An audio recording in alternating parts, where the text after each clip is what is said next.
Well, looks like the 4Runner's lonely. And the vehicle I sold, guys, is the Moose, the Sequoia. So unfortunately, the Sequoia is leaving us a lot faster than I had really anticipated it to. I really wanted to long-term test this iForce Max motor for you guys, showing you guys just long-term testing of the Sequoia, but we have about 4,000 miles on it. So in this video, I wanna give you guys my final thoughts on it and also my wife's final thoughts, because of those 4,000 miles, she probably did, shoot, 3,000 of them. So let's go ahead, show you guys the paint. The white paint held up very, very well, even here in Florida. I did keep it in the garage pretty much all the time.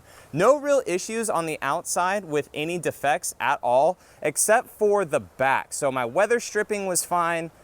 All of it was good. No window rattle at all on this one, but I did notice some defects back here, and the truck actually came with it like this, so I was gonna have them fix it at its 5,000 mile service, but you can see that this is just a little off color for some reason, and there's a lot of Sequoias that were having those issues. So no issues on the outside other than that.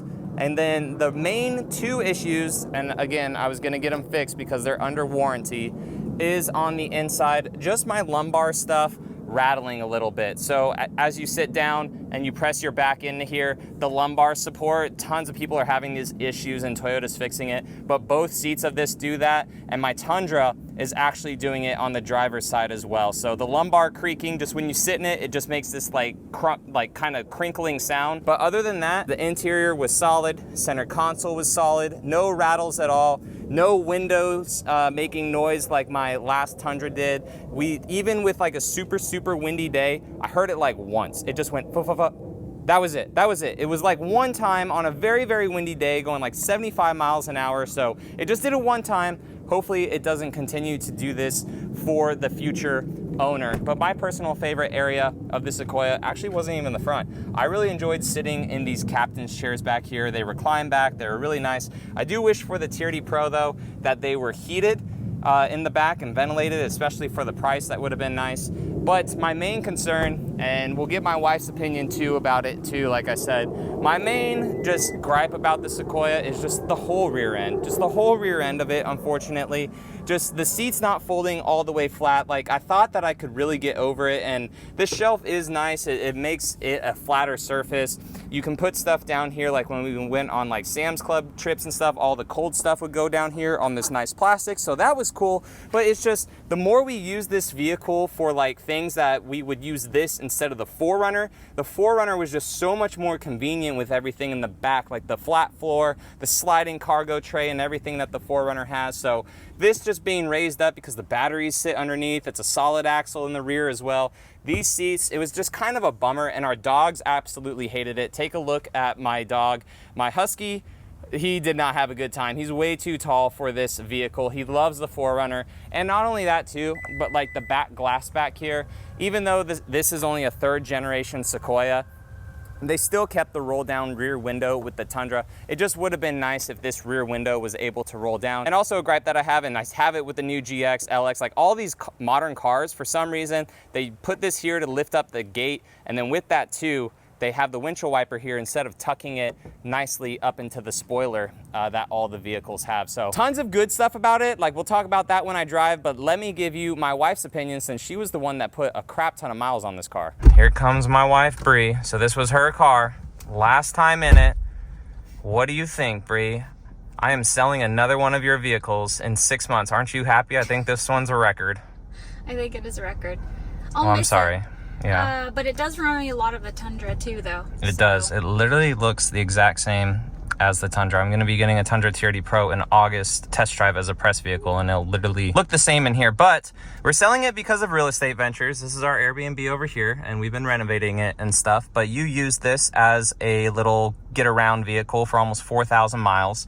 How did you like driving it with the powertrain? I love driving it. This was one of my favorite vehicles to drive. A lot of power. I liked it better than the SR5 Tundra too. Yeah, the white one. Yes. So how is the cargo space dailying it? Like, we don't have kids or anything, but could you imagine if we had kids, strollers, like would it be bearable or would it be kind of annoying? As a 7-seater, it's annoying. If we could take out those seats, it would be fine, but... to make it like completely flat in the back? Right. Because the dogs hated it back there. Yeah. If the seats folded flat, it would have been better Agreed. for cargo space, but as far as the rest of it, it's comfortable and large. Any quirks or things that you hated about it, aside from the tow mirrors? The tow mirrors. Yeah. That's it. That's the whole reason we're selling it, right? Yes. Yeah. No.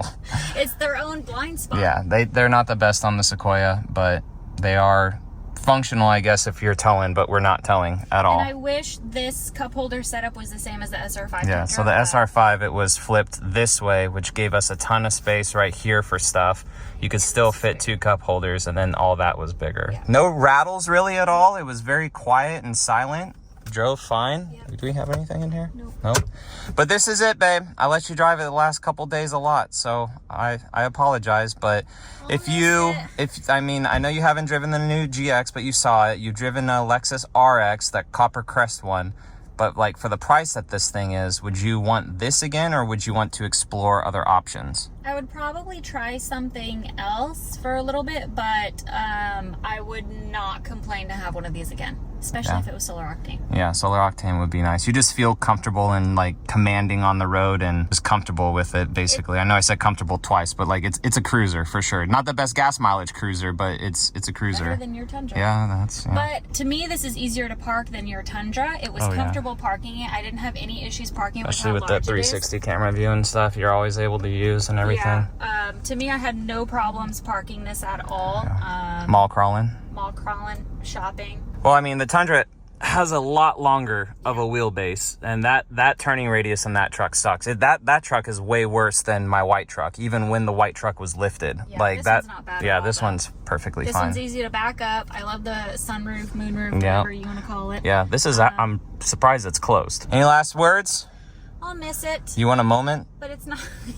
With the car? But it's not going to be my last time in one, I don't think. No, and the next vehicle I'll try to keep for longer than 6 months. We just 7 months? Yeah, we just got stuff going on, guys, and it just seemed like it was time to let it go. So it was fine. I wasn't gonna modify it, wasn't gonna do anything crazy with it, and It was cool to have for 6 months. and we made a little bit of money on And it. it was a conversation which starter is nice. at the gas station. Yeah, and Bree's gotten clients potentially from it for real estate with it and stuff, and which is pretty cool. So I mean, it served its purpose, made money on YouTube, made Bree money doing real estate stuff, and then we're selling it for a profit.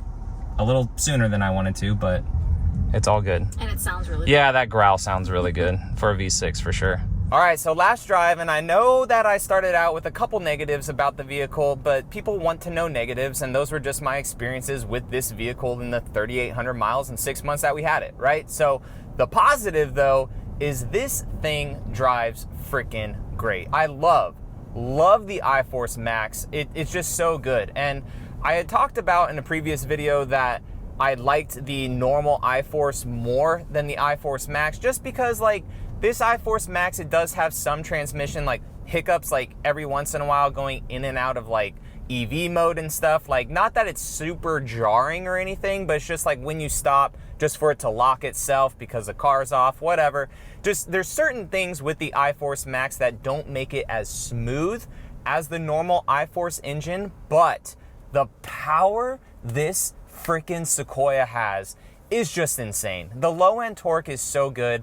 I really enjoy driving it, and it's just fun. Now, my wife touched on it, how it was like a big vehicle, but it's easy to drive, and she's 100% right. So, I mean, this feels like I'm in a tiny 4Runner, kind of. I mean, the electronic power steering, very good on it. I do kind of enjoy the fake V8 noise that's coming from the Sequoia, but honestly, the TRD exhaust out in the back is really good and really throaty for this thing being a V6. And if you're like, V6 can't be throaty, trust me, just freaking listen to it. It's a very good sounding exhaust, especially on startup.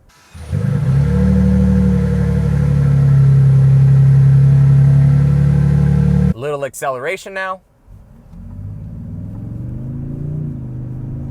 And you're already at 25. And it just gets up and goes. It growls really well too with the TRD exhaust and the fake pumped in noise. If I kept it longer, I'm gonna do the Carista thing that gets rid of the fake noise in my Tundra, and I was also gonna get rid of the fake noise in this, but I mean, this vehicle was just so good to drive. It was enjoyable. The only caveats, like I mentioned earlier, for it being such a big vehicle, there's kind of no space in the back seats when you fold it down for cargo stuff.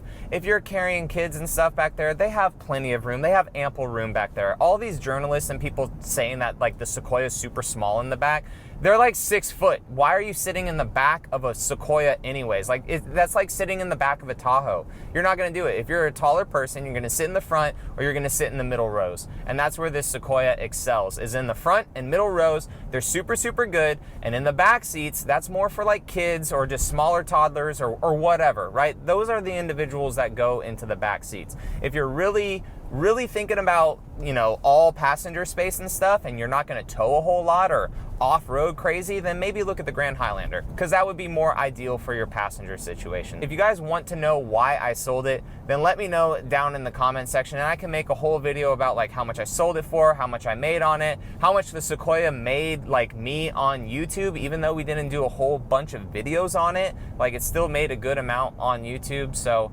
it was just very enjoyable to drive. I asked my wife, like, would you want one again? You know, and she said, yeah, of course, like in solar octane or something like that in the future. But me personally, I just think there's so many new Lexuses and Toyotas like coming down the pipeline, right? Like new 4Runner potentially, 4th gen Tacoma, the rumor of a Land Cruiser coming. We just got the new 2024 GX 550. So I mean, for me as a journalist, like there's a lot of vehicles coming down the pipeline that I would rather purchase than another Sequoia.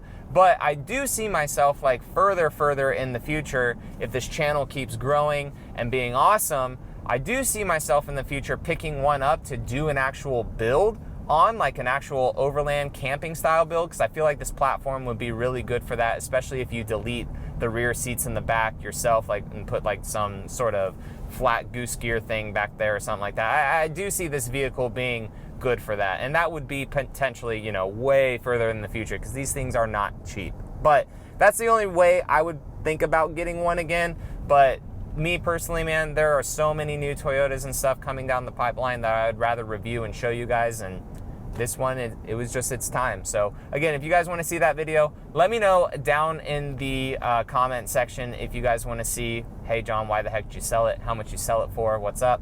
But until then, guys, I will catch you all in the next one. All right, see you later.